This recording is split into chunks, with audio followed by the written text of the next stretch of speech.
Hola a todos, hoy haremos la clase de evaluación de pares craneales. Empezaremos con un ejercicio que dice, intenta decir el color de cada palabra, no la palabra, sino el color con el que está escrita. Yo me ofrezco como voluntario.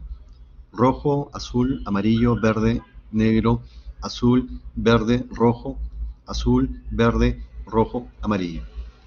El hemisferio derecho quiere decir el color, pero el hemisferio izquierdo, el analítico, insiste en leer la palabra. En el caso mío, lo hice fluidamente. Quiere decir que hay una armonía entre el cerebro y el corazón. Empecemos con el par 1, conocido como olfatorio. Origen aparente, la parte inferior del bulbo olfatorio. Origen real, las células de la mucosa olfatoria nasal. El primer par va a atravesar la lámina cribosa, formando dos ramas, una medial y otra lateral. La rama medial llega hasta la zona pericardiosa olfatoria y la rama lateral hasta el uncus, cerca del hipocampo. Hoy, que vivimos la pandemia del COVID-19, un síntoma característico es la pérdida del olfato, la anosmia. En China encontraron que estaba asociada a la severidad de la enfermedad, que se daba en casos severos y críticos. Por eso propusieron que el origen tal vez sea central. Sin embargo, al llegar el COVID a Europa, España e Italia, más bien ahí encontraron que se presentaba en formas leves y moderadas de esta enfermedad. Y propusieron que el daño no era central, sino más bien periférico, a nivel de las fibras del primer par en la mucosa nasal. Este es el preámbulo antes de entrar a un video donde vamos a ver cómo se debe realizar la evaluación del par 1. Se tiene que examinar fosa nasal separadamente, las dos fosas pero separadas. Se le pide al paciente que obstruya una fosa nasal y se expone la boca del recipiente para que identifique el color, cerca a la fosa nasal para que identifique el color. Tienen que ser sustancias de olores comunes, como clavo de olor, no podría ser menos, clavo de olor, vainilla, café, canela y tu perfume favorito. Le hacemos dos preguntas. ¿Siente el olor? Si te dice que sí, ¿a qué corresponde? Y se apunta en una libreta. Antes de concluir o considerar que la prueba está alterada, tenemos que asegurarnos que el paciente no tenga constipación nasal, que no esté resfriado, porque esta constipación puede disminuir el sentido del olfato. Y cuando disminuye el sentido del olfato, también disminuye el sentido del gusto. Ahora sí, antes de pasar al video, estos son los nombres técnicos de las alteraciones del primer par. Se perdió el sentido del olfato, anosmia. Solo disminuyó, hiposmia. Se confunden los olores, parosmia. Todo huele feo, parece el Congreso Nacional, cacosmia. Fantosmia, cuando se percibe olores que no están presentes.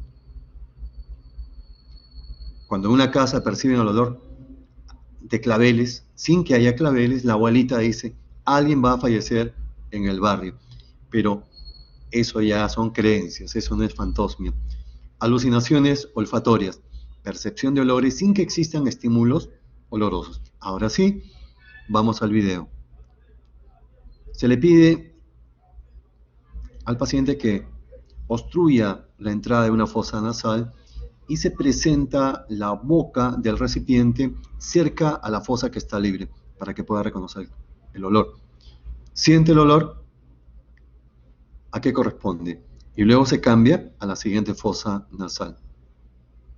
Y apuntamos. No olvidarse que hay que ver primero que no esté resfriado el paciente para no llegar a falsas conclusiones. Segundo par. Vamos a evaluar aquí en el segundo par la agudeza visual, la visión de colores, campos visuales y fondo de ojo. El segundo par, el nervio óptico. Empecemos con agudeza visual. Vamos a utilizar la escala de Snell. Sí, la misma del oftalmólogo. Vamos a hacer que el paciente reconozca letras desde las grandes hasta las más pequeñas. Colocamos la escala a 6 metros, a 20 pies del paciente. Una visión normal es 20 sobre 20. La persona puede identificar una línea de letras pequeñas a una distancia de 20 pies o 6 metros. Una visión de 20 sobre 10 es una mejor visión, dado que la persona puede identificar a 20 pies o 6 metros, lo que una persona con visión normal solo puede identificar a 10 pies o 3 metros. Es una mejor visión. En cambio, una visión disminuida es una 20 sobre 40. Una persona debe estar a 20 pies, o sea, 6 metros, para leer la misma letra que una persona con visión normal puede leer estando a 40 pies, o sea, 12 metros. Es una visión disminuida. Si no tenemos la escala de Snell, podríamos colocar letras de diferente tamaño en una hoja y presentar al paciente a una distancia de 30 metros, o letras de una revista de diferente tamaño. Para visión cercana utilizamos la tabla de Jagger.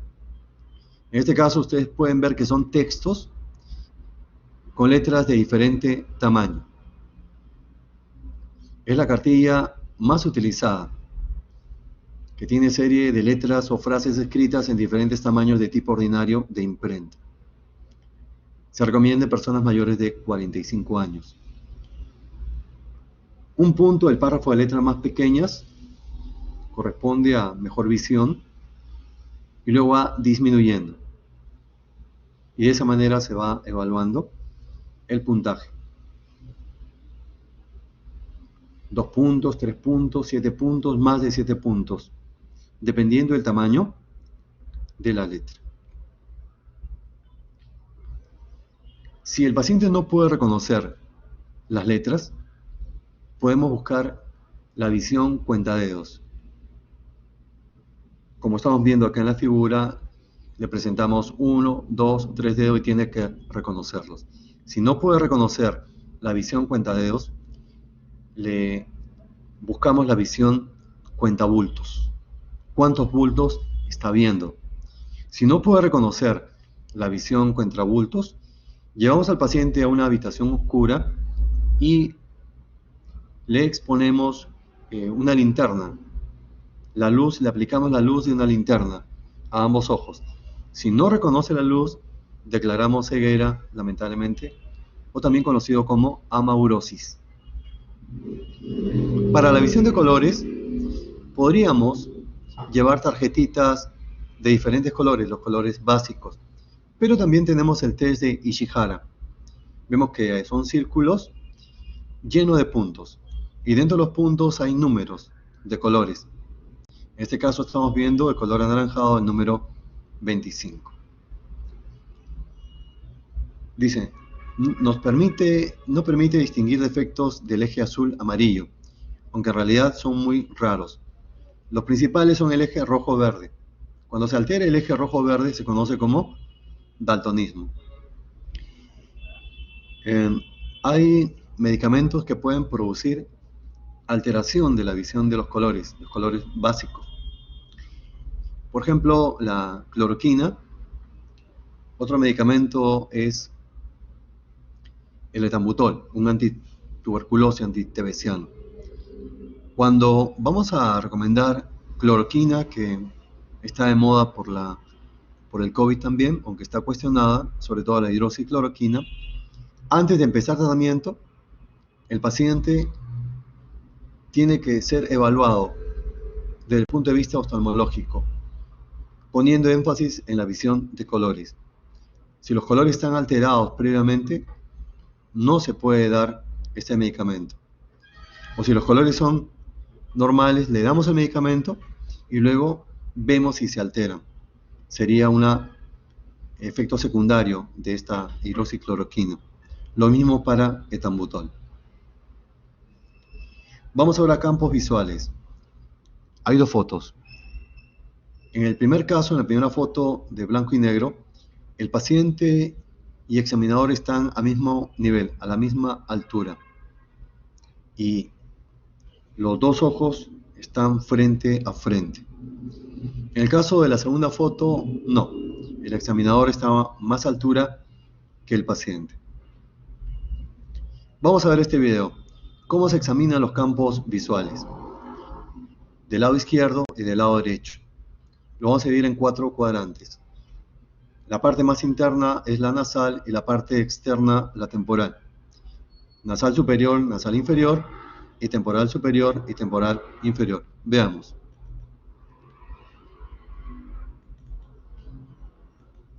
Se le pide al paciente que cubra uno de sus ojos,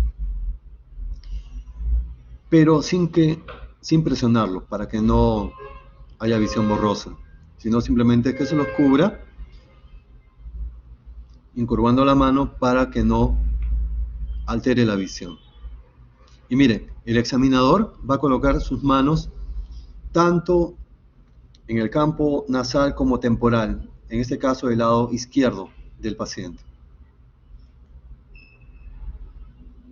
Miren, su mano derecha está en el campo temporal y su mano izquierda en el campo nasal. Mano derecha temporal superior, mano izquierda nasal inferior. Y le pide que señale con su mano dónde es que se está moviendo, si en la zona nasal o si en la zona temporal.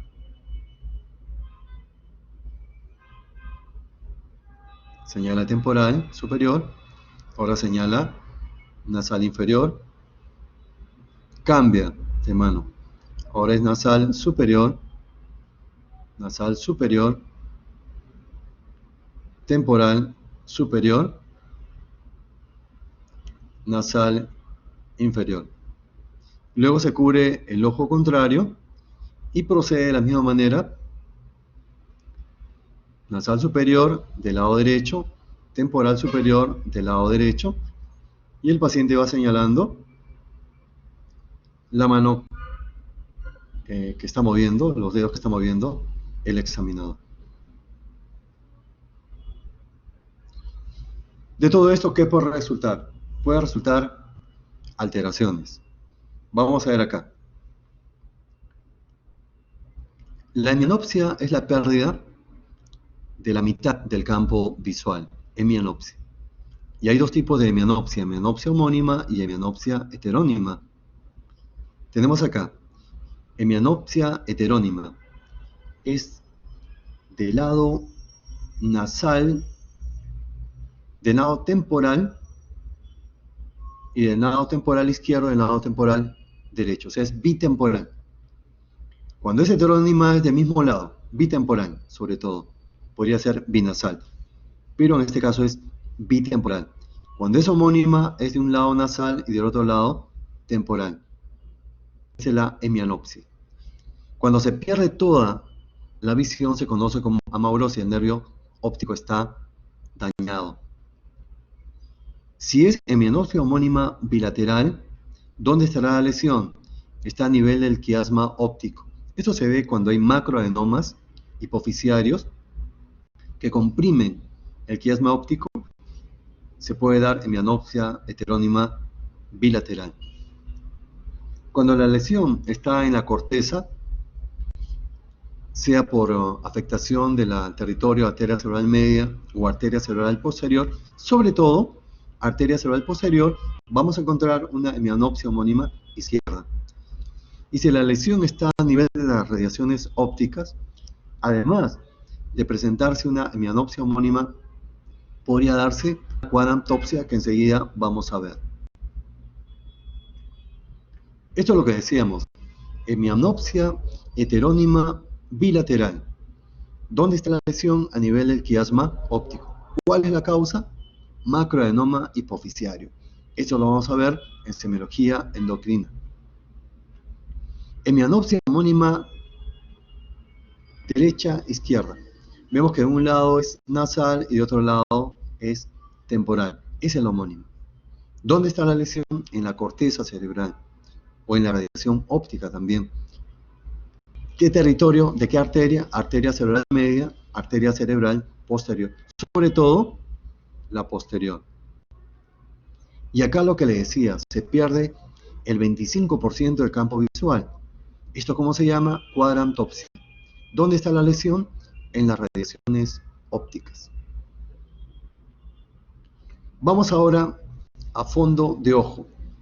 Ya, ¿qué aspecto estamos viendo? Par, agudeza visual, campos visuales. Ahora vamos a fondo de ojo. Fondo de ojo. Vamos a recordar que hemos examinado agudeza visual, ya hemos examinado visión de colores también, campos visuales, y vamos a terminar con fondo de ojo. Fondo de ojo. Hay que reconocer las estructuras. Primero, el color de la retina es un color anaranjado rojizo porque está ricamente vascularizada. Tenemos que identificar la papila óptica de bordes nítidos con una excavación central, y de ahí emergen los vasos, las venas y las arterias. Del lado nasal y del lado temporal. Del lado nasal tenemos acá la vena, que es más gruesa y más oscura, y la arteria nasal superior. Acá abajo también la vena y la arteria nasal inferior. Y de este lado la temporal, la vena y la arteria temporal superior, y la vena y la arteria temporal inferior. Y luego acá está la mácula, fovea, la mácula.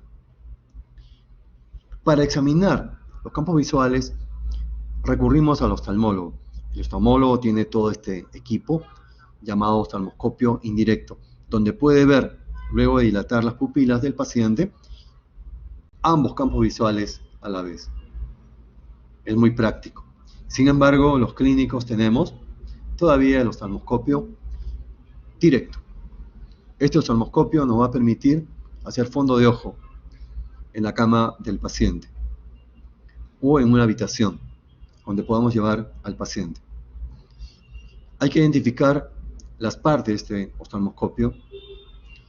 Aquí está el orificio por donde vamos a observar el fondo de ojo. Y acá hay un disco que al girar van a aparecer unos números negros y números rojos. Números negros son los que lentes convergentes y números rojos son lentes divergentes. Los números negros van a corregir la hipermetropía y los números rojos van a corregir la miopía. ¿Cuánto cuesta un oftalmoscopio? Precio actual debe estar entre 400 a 500 soles. Nosotros, ¿cuándo es que utilizamos generalmente el oftalmoscopio? En la emergencia, sobre todo cuando queremos ver si el paciente tiene hipertensión endocraniana. Se queja de cefalea intensa y holocraniana, pero de causa de hipertensión endocraniana. Nosotros utilizamos el oftalmoscopio directo en la emergencia para identificar hipertensión, para documentar hipertensión endocraniana. Esta es la triada de Cushing de toda hipertensión endocraniana: hipertensión arterial con bradicardia y trastorno del ritmo respiratorio. Es la triada de Cushing de hipertensión endocraniana. El paciente se queja de cefalea global, opresiva, intensa, asociada a vómitos explosivos, es decir, vómitos no precedidos de náuseas. Vamos a ver en este video cómo es que se debe evaluar el fondo de ojo. Miren, el paciente está bastante cerca del examinador y la luz se apunta hacia la pupila del paciente hasta que se vea la pupila roja, se llama ojo rojo, y se va acercando y moviendo los números negros o rojos dependiendo cómo esté nuestra visión, o el paciente también. Luego de eso aparece la retina, color anaranjado, rojiza. Tenemos acá la papila de bordes nítidos con una excavación en el centro, y los vasos, las venas y las arterias. ¿Cómo se ven las venas? Las venas se ven de color rojo vinoso y son más gruesas que la arteria. las arterias son más delgadas, de un color rojo claro. Hay que tener presente que hay una relación normal entre arteria y vénula. La relación entre arteria y vena es de 2, vena-arteria es de 2:1, pero se expresa mejor como arteria-vena, es de 1:2. Esta alteración de la relación arteria-vena de 1:2 se va a alterar en retinopatía hipertensiva. Si nosotros encontramos un paciente hipertenso, alteración de la relación arteria-vena, ¿en qué grado de retinopatía hipertensiva estará? Grado 1. Después hay que buscar en la retina exudados algodonosos por la salida de plasma de las arterias, también exudados hemorrágicos por la salida de glóbulos rojos. Luego hay que observar los cruces de las arterias y vénulas.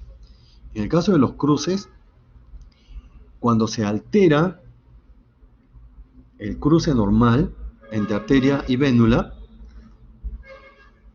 esto se da también en retinopatía hipertensiva de grado 1, grado 2.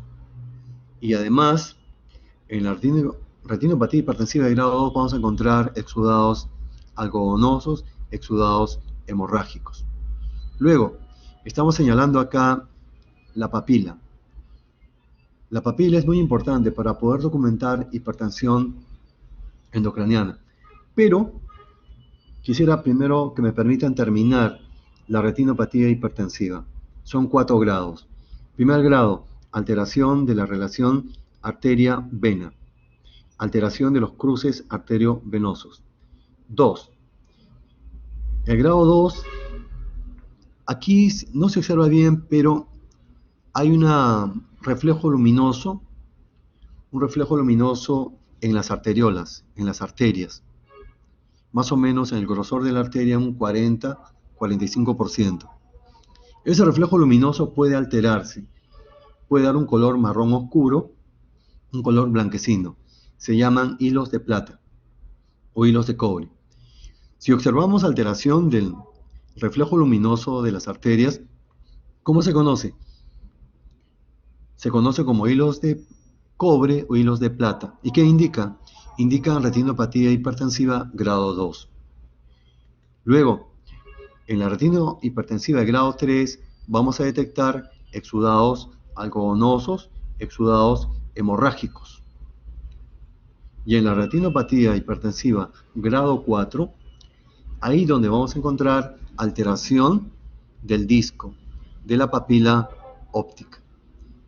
El disco ya no estará, como vemos en este caso, bien dibujado, homogéneo, sino estará de bordes irregulares, rechoncha, con pérdida de la excavación característica central.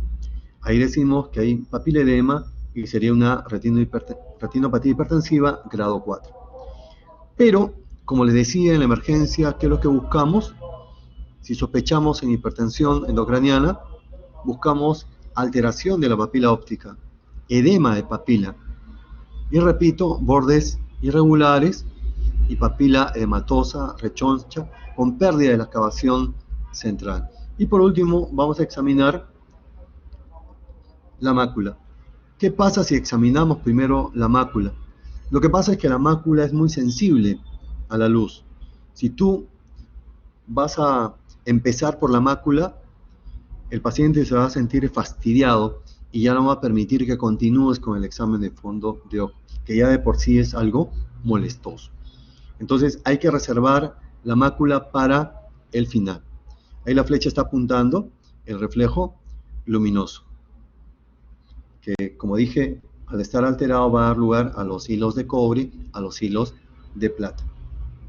Vamos a continuar ahora con el tercer, cuarto par y sexto par, es decir, los oculomotores.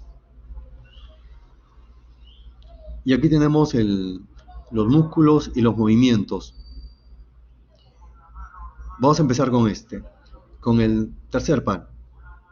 Movimiento hacia arriba, recto superior, Hacia arriba y hacia afuera, también a cargo del recto superior, y hacia arriba y hacia adentro por el oblicuo superior. El oblicuo menor, oblicuo menor. Luego hacia abajo, recto inferior, hacia abajo y hacia afuera por el recto inferior. También hacia afuera, perdón, hacia adentro, por el recto interno. Repito entonces, los movimientos del tercer par están dados por el músculo recto superior, hacia arriba y hacia arriba y hacia afuera. Por el oblicuo menor, hacia arriba y hacia adentro. Por el oblicuo, por el recto inferior, hacia abajo y hacia abajo y hacia afuera. Y el recto interno, hacia adentro. Esos son los movimientos del tercer par. Cuarto par. Inerva el oblicuo mayor. El movimiento es hacia abajo y hacia adentro. Y el sexto par va a inervar el recto externo, el ojo va hacia afuera. Esos son los movimientos de los oculomotores que se examinan a la vez. Yo voy a examinar los tres pares, el 3, el 4 y el 6, todos a la vez. Y reservo los movimientos cruzados para el final. ¿Cómo voy a identificar una parálisis completa del tercer par?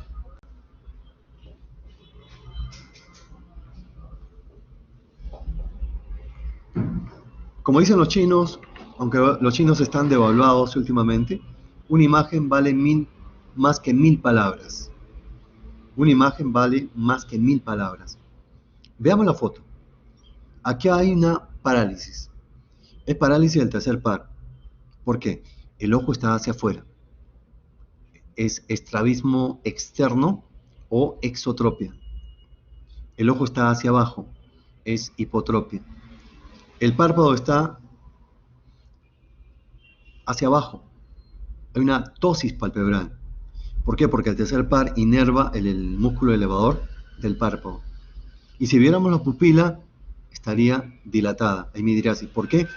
Porque el tercer par inerva el músculo constrictor de la pupila. Así que, conclusión, aquí que estoy viendo, esto lo he visto varias veces en la práctica clínica también, que estoy viendo parálisis completa del tercer par. Repito, ojo hacia afuera, estrabismo divergente o exotropia. Ojo hacia abajo, hipotropia. Ptosis palpebral, midriasis. Todo eso que indica parálisis completa del tercer par. Veamos este video.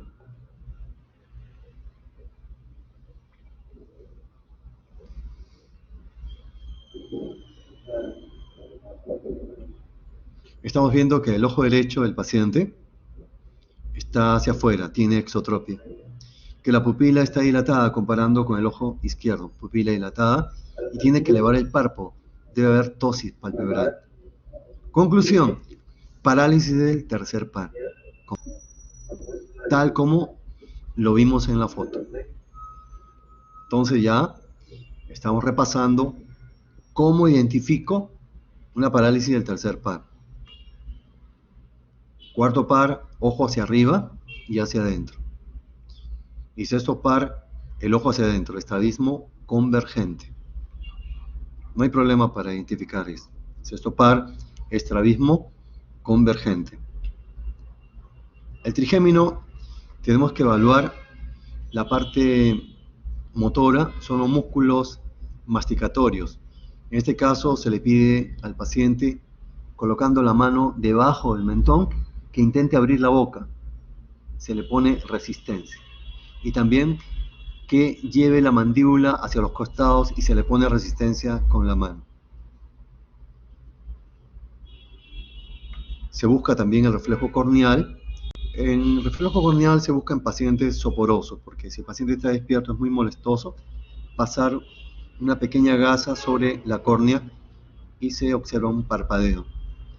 También el reflejo maceterino, con la boca entreabierta se percute, colocamos el dedo pulgar sobre el mentón y percutimos y el paciente tiende a cerrar la boca.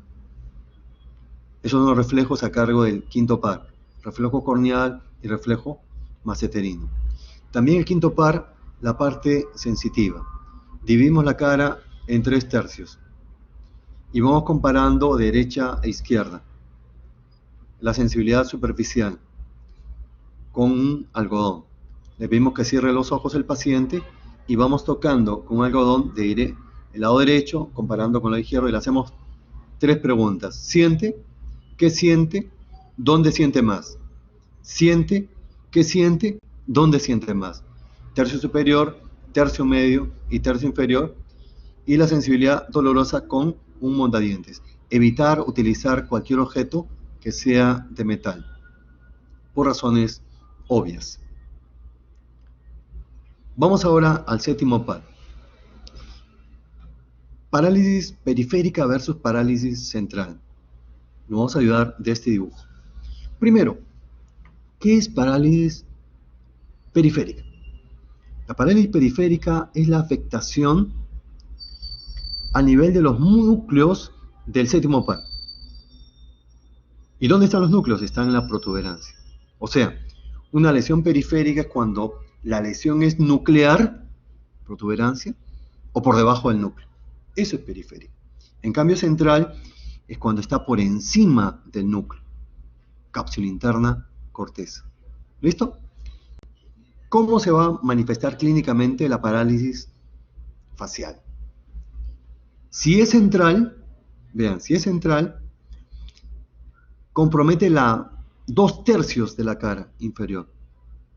O no va a haber compromiso por lo menos de la frente. Puede mover los músculos de la frente. No hay ningún problema en la frente. ¿Por qué? Porque la frente tiene inervación tanto al hemisferio derecho como al hemisferio izquierdo. Si se bloquea de un lado, recibe igualmente inervación del otro hemisferio y se mantiene la motilidad de los músculos de la frente. Esto no sucede cuando es periférica, porque la lesión es baja. Entonces va a bloquear la inervación de ambos hemisferios. Por eso que cuando es periférica, la parálisis es completa. El paciente no puede cerrar los párpados. Y para dormir tiene que cubrirse, taparse con una gasita para que no se reseque la córnea. Muy bien, esa es la diferencia entre parálisis facial periférica de central. Y ya sabemos cuál es la localización de ambas. Ya no hay un problema acá. Ahora, en la parálisis facial periférica, vean, acá es el recorrido del séptimo par. Y en el recorrido hay hitos que tienen una expresión clínica característica. Por ejemplo, el paciente tiene parálisis facial periférica, es decir, parálisis completa. La causa más frecuente de una parálisis completa es la parálisis de Bell, que está asociada a virus. Parálisis de Bell, parálisis común. ¿Cómo podemos ayudar al paciente? Que tome corticoides, que tome aciclovir y rehabilitación, fisioterapia. Eso de estar soplando globos, inflando globos o soplando, utilizando instrumentos de viento como la quena o la flauta, ya no sirve. Lo que se utiliza actualmente son los masajes. Los masajes ayudan a una recuperación pronta. Bueno, parálisis facial periférica. Pero vayamos a los hitos. Si yo encuentro que además de la parálisis facial periférica, el paciente ha perdido el gusto, tiene hemiageusia. Hemiageusia. ¿Dónde está la lesión? Es la pregunta. La lesión puede estar a nivel del nervio cuerda del tímpano o del ganglio geniculado. ¿Ya? Si tiene parálisis facial periférica con ageusia o hemiageusia, 2 localizaciones: cuerda del tímpano, ganglio geniculado. ¿Y cómo diferencio? Por las secreciones. Cuando está a nivel de cuerda del tímpano no hay afectación de las secreciones, por ejemplo la secreción lacrimal. En cambio el ganglio geniculado sí, se afectan las secreciones. He ahí la diferencia. Si encuentro que tiene parálisis facial periférica e hiperacusia, es decir, puede escuchar sonidos mínimos que otra persona no puede hacer. Mismo hombre araña. ¿Dónde está la lesión? En el nervio músculo estribo, por la hiperacusia. Si hay hipoacusia, parálisis facial periférica con hipoacusia, ¿a qué nivel está? Del conducto auditivo interno. Continúo. Tenemos acá el neurinoma del acústico, es un tumor benigno pero que se puede malignizar y que está a nivel del ángulo pontocerebeloso. ¿Qué caracteriza este tumor? Además de la parálisis facial periférica, una disminución progresiva de la audición, lleva fácilmente a la sordera. Es el neurinoma del acústico. A nivel del ganglio geniculado, tenemos el síndrome de Ramsay-Hunt o Ramsay-Hunt, como gusten. ¿Cómo reconozco este síndrome de Ramsay-Hunt? Porque en el conducto auditivo externo el paciente va a presentar vesículas dolorosas agrupadas, compatibles con herpes. Además presentará hiperacusia y hemiageusia. Todo eso redondea el síndrome de Ramsay-Hunt. Bueno, entonces no se olviden que hay hitos en el recorrido del séptimo par que tienen expresión clínica. Hemiageusia, hiperacusia, el síndrome de Ramsay-Hunt, sordera. Y esto fácilmente puede dar lugar a casos clínicos para cualquier examen. Vamos ahora con otro video. Hola, ¿qué tal? Me llamo Sergio Escobar, tengo 23 años y hace 3 días que sufro el trauma. Estamos viendo que el muchacho está dando su testimonio. Hoy en día los jóvenes expresan todo en lo que llaman las redes sociales. Cualquier cosa que le suceda lo manifiestan y tienen muchas vistas. Acá este joven está dando su testimonio de que le ha ocurrido un percance, parálisis facial. ¿De qué lado? ¿De qué lado es la parálisis facial? Es del lado derecho. ¿Por qué? Porque estamos viendo que arruga la frente del lado izquierdo y del lado derecho no. Que no puede cerrar los párpados del lado derecho. Que la comisura labial se dirige hacia el lado sano, es del lado izquierdo. Entonces me doy cuenta que la parálisis de este joven es derecha. Es derecha. Que la comisura se va hacia el lado sano, en este caso, izquierdo. ¿Cuál será la causa? Parálisis de Bell, por criterio de frecuencia. Ya saben que tienen que recomendarle corticoides, prednisona, aciclovir y fisioterapia pronta, que es masajes. Más con un medio llamado parálisis facial del Bell, la comisura o parálisis facial periférica. se desvía hacia el lado la izquierdo. conocen como cruce de aire o un mal aire. No puede cerrar los párpados del ojo espero derecho. que esto le sirva a alguien, alguna persona que a lo mejor esté pasando o le ayude a alguna persona que esté pasando por lo mismo. El primer día tenía una pequeña anormalidad aquí en la punta. No podía silbar. Y a la tarde ya tenía un dolor por acá, por la oreja, al lado derecho. Muy bien, yo tengo el lado derecho casi totalmente paralizado. No puedo pestañear muy bien. Este ojo no se cierra muy bien, el ojo derecho no se cierra muy bien. La parte de la mandíbula también no se abre o no está con normalidad. ¿Ok? Bueno, al segundo día pues estaba muy asustado, un poco de trauma psicológico, aún así estoy un poco, pero más calmado. Fui al hospital y me hicieron las pruebas y me dijeron que tengo parálisis de Bell. Las causas pues puede ser un cambio brusco de temperatura. Listo. Ha dado una buena descripción de parálisis facial periférica. Él no ha estudiado medicina. Él ha dado un testimonio y ha explicado muy bien lo que es una parálisis facial periférica. Y le dijeron la causa, justo lo que decía, la causa más frecuente, parálisis de Bell. A veces hay casos poco frecuentes que el paciente tiene la mala suerte de tener parálisis facial tanto del lado derecho como del lado izquierdo. Eso se llama diplegia facial. Vamos con este caso clínico. Un paciente acude a consulta con una evidente paresia de la musculatura facial derecha que le apareció 3 días antes, 3 días de enfermedad. Lo que nos están preguntando es que hay 5 alternativas. De las 5, 4 son de parálisis facial periférica y una de central. Así tenemos que identificarlas. A. Oye los sonidos por el oído derecho con más intensidad. Eso se llama hiperacusia. Eso es periférico. ¿Y dónde dijimos que está la alteración cuando hay hiperacusia? ¿Dónde dijimos? Nervio, músculo del estribo. Nervio, músculo del estribo. B. No nota el sabor de la comida por el lado derecho de la lengua. Hay una hemiageusia. Hemiageusia derecha. 2 localizaciones. Nervio, cuerda del tímpano y ganglio geniculado. Nervio, cuerda del tímpano y ganglio geniculado. ¿Cómo diferenciamos? Es que solamente en una de estas localizaciones se inhiben las secreciones. Es a nivel del ganglio geniculado. La C. Tiene nistagmus bilateral en la desviación de mirada hacia la derecha.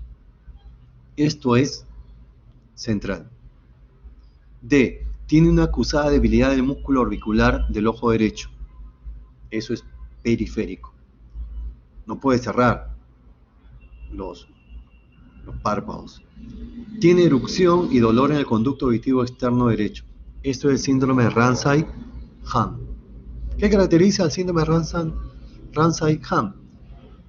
Vesículas dolorosas en el conducto auditivo externo, hiperacusia y la parálisis facial periférica.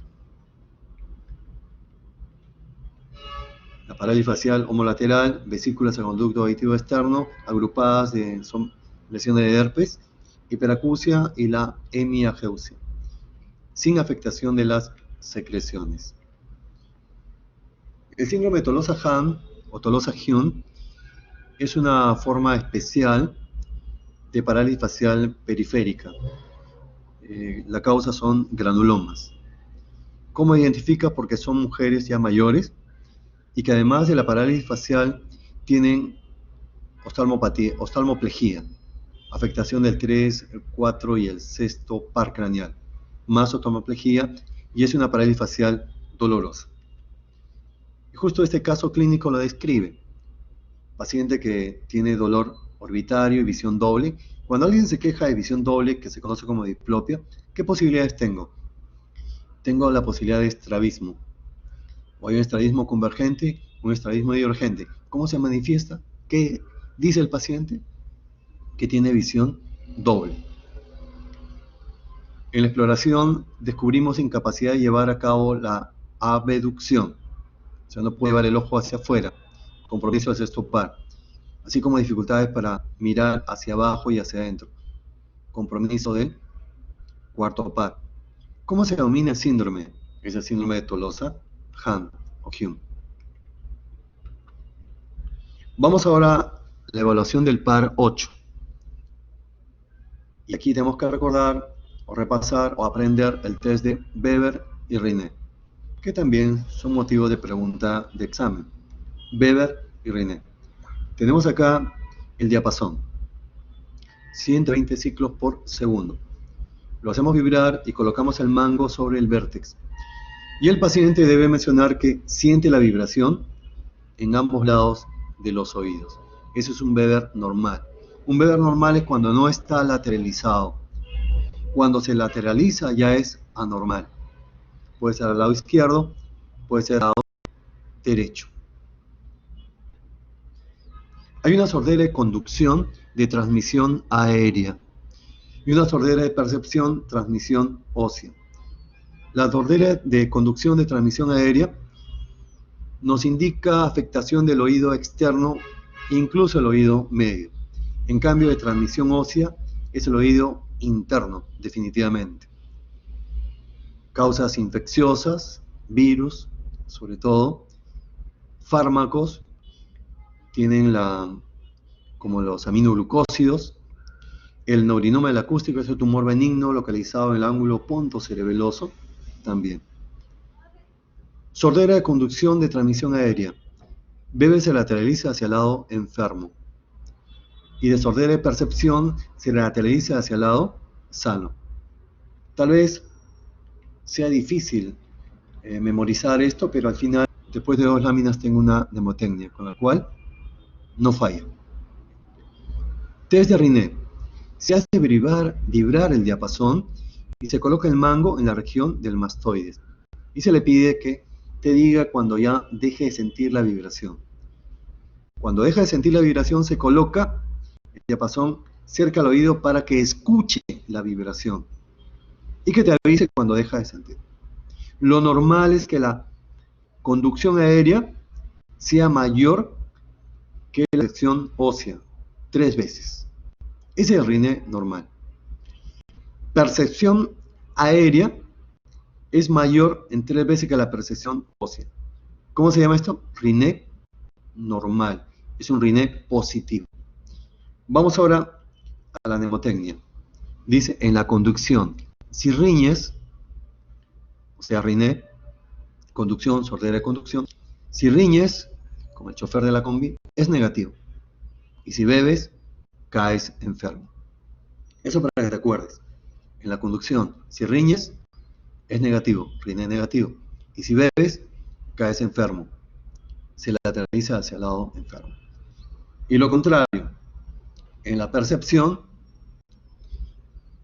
será Riné positivo y beber lateralizado hacia el lado sano. Con eso no tienes pierde, vas a recordar. Ya los últimos pares craneales, el par 10, tenemos que evaluar acá el velo del paladar, la simetría, la úvula, ver reflejo nauseoso. La voz, si hay disfonía. Como decía acá, el velo, la simetría, la úvula desviada hacia el lado sano, y el paciente no puede deglutir. Es el par 10. El 9 y el 10 tienen que ver con el reflejo nauseoso.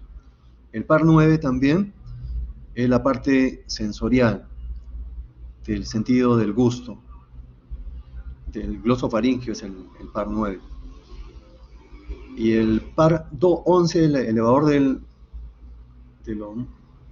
los hombros, y el par 12 para ver la fuerza de la lengua, con la boca cerrada, se le pide al paciente que empuje un lado de la mejilla con la lengua y le ponemos la mano para sentir la fuerza, que empuje con la lengua la mejilla y ponemos la mano para sentir la fuerza, del lado derecho y lado izquierdo. Luego le pedimos que saque la lengua y verse si se desvía hacia un lado u otro. Y después, para la parte sensorial, es el tercio posterior de la lengua. Generalmente no hacemos eso, pero podríamos utilizar azúcar, sal, limón, pero eso parece una tortura. Limón, bueno, por lo menos utilizar azúcar, ¿no? Que no sea molestoso para el paciente. Y los 2 tercios anteriores del gusto de la lengua están dados por el par 7 y el par 9. Así que con esto hemos terminado la revisión de la evaluación de pares craneales. Hay que ponerle más punch en unos que en otros. En unos pares es un poquito más detallado que en otros pares. Así que terminamos.